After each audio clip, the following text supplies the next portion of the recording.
Manuel Francisco dos Santos, mais conhecido como Mané Garrincha, nasceu em 28 de outubro de 1933 em Pau Grande, Magé, uma cidade pequena que fica a cerca de 70 quilômetros do Rio de Janeiro. O gênio da bola veio de uma família humilde de 15 irmãos. E de onde veio esse nome Garrincha? Bem, o Garrincha foi minha irmã. É que eu tinha o hábito de caçar passarinho e existia um passarinho chamado Garrincha. Então minha irmã um dia me viu pegar o passarinho e então falou que eu ia chamar Garrincha. Então por isso ficou o nome Garrincha. Sempre jogando bola com seus amigos e nos times locais, assim ele foi crescendo e se desenvolvendo. Um fato que não podemos esquecer de falar é que seu pai era alcoólatra. Então, Garrincha também desenvolveu o gosto por bebidas alcoólicas desde pequeno. Inclusive, na mamadeira, o pai dele colocava um pouco de bebida alcoólica justamente para o menino se acostumar a beber. Isso, obviamente, era uma grande ignorância na época que trouxe muitos e muitos problemas a Garrincha no futuro. Em 1950, Garrincha, que estava com apenas 16 anos, ouviu pelo rádio a decepção na final contra o Uruguai, que deixou o Maracanã calado. Nesse período, o ainda jovem Garrincha fez testes em muitos times, mas como ele tinha os joelhos tortos, todos pensavam que ele não conseguiria ser um bom jogador. Um detalhe importante é que realmente ele tinha esse problema. Suas pernas eram tortas devido aos joelhos. Um era torto para fora e o outro para dentro. Mas em 1953 ele foi fazer um teste no Botafogo. A princípio, todos pensavam que Garrincha era apenas mais um, ainda mais quando viram seus joelhos tortos. Mas quando o jovem pegou na bola, já impressionou de cara. Ele jogou muita bola e na época o Botafogo não deixou mais escapar ao jovem. Eu nunca notei nada na minha perna torta. Depois que eu vim no Botafogo, o pessoal falou que eu tinha a perna torta. Eu acho que ajudou bastante sim, porque enquanto os gringos olhavam a minha perna torta, dizendo que cara não joga nada e tal, eu ia pegando a bola, ia passando por eles, ia fazendo meus gols, dando as bolas para fazer gol. Enfim, cheguei onde eu sou, com essa perna torta assim mesmo. Assim, ele já foi contratado para jogar no profissional do clube carioca. Em 1953, seu primeiro ano como profissional, apesar de já ter chegado jogando muita bola, o Botafogo não conseguiu títulos. Em 1954, ele não foi convocado para a Copa. No mesmo ano, conseguiu conquistar o torneio quadrangular internacional com o Botafogo. Em 1955, foi convocado pela primeira vez à seleção brasileira, mas no Botafogo passou o ano sem títulos, assim como também em 1956. Em 57 continuou jogando muita bola e Garrincha finalmente conseguiu conquistar um grande campeonato. Conquistou o Campeonato Carioca, sendo eleito o melhor jogador. Aí está uma das grandes figuras do jogo, Garrincha, numa jogada pessoal, marcando o 5º gol do Botafogo.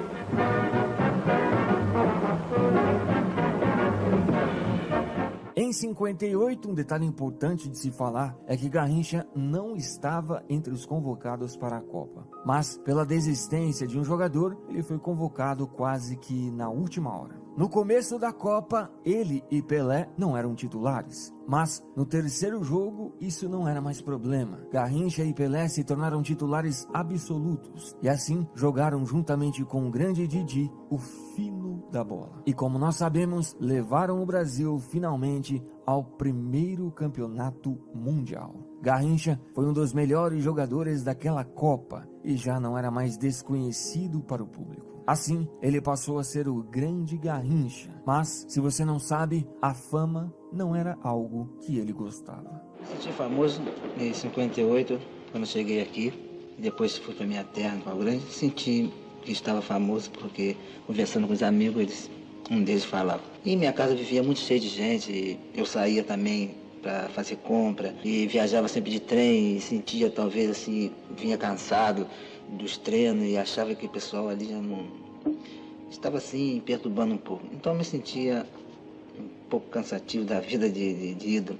Mas você sabe que nós não podemos fazer nada, temos que aguentar isso tudo porque o povo quer e para eles é bom, mas para nós não somos porque é meio cansativo, sabe? E ainda em 58, ele conquistou com o Botafogo o torneio pentagonal do México. Em 1959, passou o ano sem títulos pelo clube carioca. Em 60, voltou novamente a conquistar um torneio internacional. Agora, conquistou o torneio internacional da Colômbia. Em 61, viveu grandes conquistas. Ele conquistou o campeonato carioca, sendo novamente eleito o melhor jogador. Com Didi, Garrincha, Amarildo, Zagallo, China, Amoroso e Neivaldo, o Botafogo armou seu ataque de briga, capaz de marcar os tentos que o quadro precisava para a conquista do título. É uma das jogadas clássicas de Garrincha e que tantas vitórias deu ao alvinegro.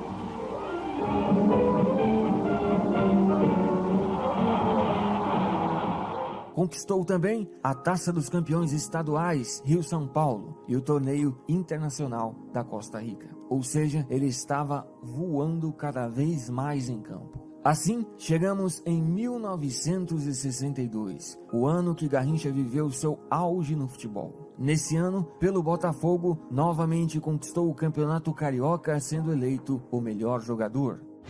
O Maracanã em tarde festiva. São milhares e milhares de torcedores acorrendo ao gigantesco estádio para assistir ao encontro decisivo do torneio carioca de futebol, que daria ao Botafogo o título de bicampeão da cidade. Este é o quadro alvinegro, onde figuram alguns campeões do mundo. Agora, a equipe do Flamengo. Aos rubro-negros bastava o empate para a conquista do título. Mas eis que Garrincha decide fazer sua jogada. Ele conhece bem o caminho do gol.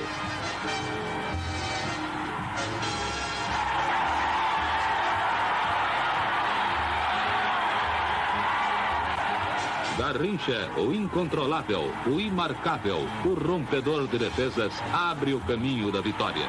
1-0 para o Botafogo em apenas 10 minutos de jogo. Mas havia Garrincha em dia de gala.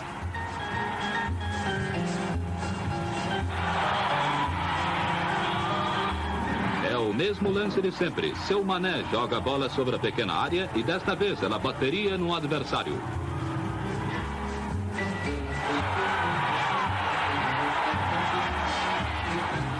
Mas na hora decisiva, o Botafogo sabe fazer gols. 3-0, estava garantido o bicampeonato. O Botafogo, time de craques, jogando um futebol da melhor qualidade, soube derrotar o Flamengo num encontro de gigantes, conquistando o bicampeonato carioca. Uma equipe que tem conjunto, que tem o incentivo da torcida e que tem ainda Garrincha, tem tudo para ser campeão. E conquistou o torneio pentagonal do México. Sem contar que pelo Campeonato Brasileiro foi eleito o melhor jogador. E eis que chegamos na Copa de 62. Logo no início da Copa, Pelé se lesiona, ficando assim as esperanças todas em Garrincha. E ele não desapontou. O bicho jogou demais, mas muita bola mesmo. Puxou a responsabilidade nos jogos mais importantes do Brasil e não se limitou a ficar apenas na ponta direita. Chegou até mesmo a sair e fazer gol fora de sua posição, algo que na época ele pouco fazia. Ele fez gol de perna esquerda, fez gol de fora da área, entortou seus marcadores, enfim, Garrincha foi simplesmente imparável naquela Copa. Muitos dizem que o Garrincha de 62 foi muito mais espetacular que o Maradona de 86. Também, naquela Copa, Garrincha terminou ajudando em muito o Brasil a se tornar bicampeão mundial. Garrincha terminou o campeonato em vice na artilharia e foi eleito o melhor jogador disparado daquele mundial.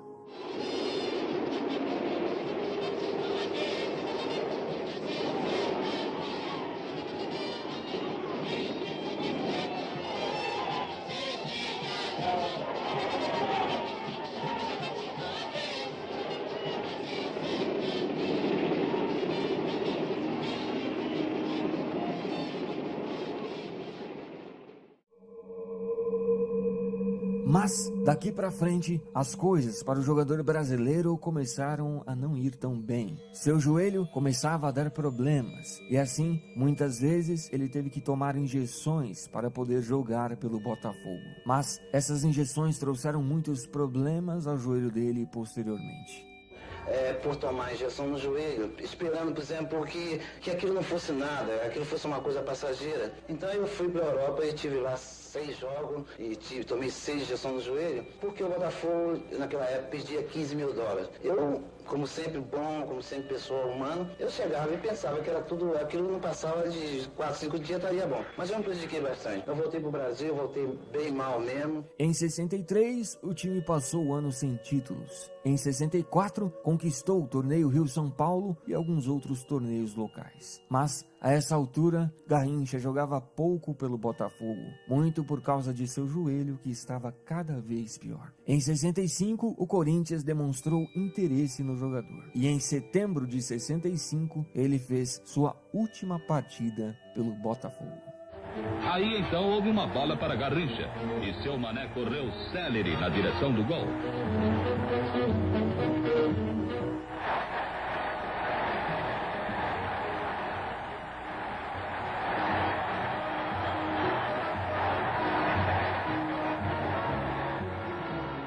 Assim, o clube carioca decidiu vender sua maior joia para o Corinthians. Naquela época era patrimônio do clube. Eu pensava assim que o patrimônio do clube fosse uma coisa boa. Depois me venderam pro Corinthians e eu fiquei assim, puxa, mas patrimônio ninguém vende. E me venderam, nem falaram nada, me deram muito obrigado. 13 anos de Botafogo, cheio de coisa, fiz tanta coisa no Botafogo, campeão.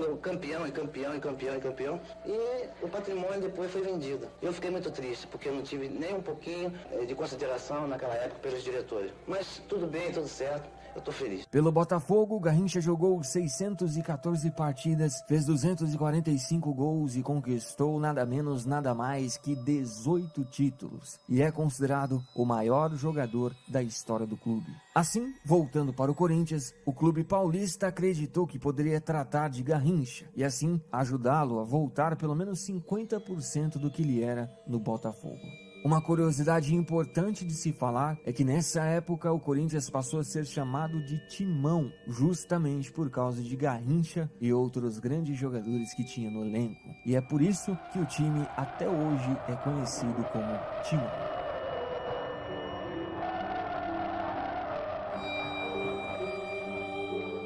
Apesar do Corinthians ter feito de tudo para ajudar o jogador com seu joelho, esse problema não deixou muito o futebol de Garrincha voltar. Mesmo assim, ele ainda fazia algumas partidas boas. Prova disso é que ele ainda foi convocado para a Copa de 66. Mas o Brasil naquela Copa foi uma decepção e todos perceberam de uma vez por todas que Garrincha já não era mais Garrincha. Depois que voltou da Copa, ele não conseguiu mais jogar com frequência no Corinthians. E assim, com o tempo, ele preferiu deixar o clube paulista. Pelo Corinthians, foram apenas 13 partidas e 2 gols. Depois, o jogador passou por alguns clubes, incluindo o Flamengo, onde jogou apenas 15 partidas e fez 4 gols. O homem de 58 e de 62, Mané Garrincha. O bom e maravilhoso Mané, do corte pela direita e do lançamento perfeito para a área. Jamais houve um ponta-direita como ele. Há 2 anos, Garrincha parecia ter acabado. Andou de clube em clube sem ver bola. Ninguém mais acreditava no craque, que reagiu num esforço desesperado e agora veste a camisa número 7 do Mengo. E foi justamente nessa decadência natural que o problema dele com o álcool se manifestou ainda mais. Assim, em meio a muitos e muitos problemas com o joelho e com o alcoolismo, finalmente ele encerrou sua carreira em 1972, jogando pelo Olaria. Em 73, ele fez seu jogo de despedida com a seleção brasileira. Aí vai Mané. Saiu lindo de Brunet, vai Mané, faz o gol. Errou, Pet, que pecado de lance. Faltou o gol nesse lance, hein? Com o Mané metendo no meio das canetas do Brunet. É o último João do Maracanã e a torcida. Vai Mané Garrincha no seu adeus. Nós é que dizemos a você, obrigado Mané Garrincha. Muito obrigado pelo futebol espetacular que você deu a este Brasil que você tanto ama. E depois disso, ele voltou para sua cidade natal e por ali ficou. Infelizmente, seu vício com o alcoolismo era muito forte. E com o tempo, ele foi perdendo essa luta. E em 1983, infelizmente, o grande Garrincha, o espetacular Garrincha, morre por complicações em seus rins. Neste momento, o corpo de Mané Garrincha deixa o Maracanã. Garrincha deixa o Maracanã. Pela última vez, debaixo de muita emoção, o caixão de Mané Garrincha é colocado num carro aberto do Corpo de Bombeiros. O povo canta a valsa de despedida para Mané Garrincha. Garrincha era um cara ingênuo, mas não bobo. Era um homem simples e muito puro. Talvez a maldade existente nele só fez mal para ele mesmo. Mas, sem dúvida nenhuma, foi um dos maiores da história. Não é à toa que ele, ao lado de Pelé, foi considerado o melhor de seu tempo. Temos a certeza absoluta que o seu futebol é algo eterno, jamais irá morrer. Afinal, Garrincha sempre vai ser Garrincha.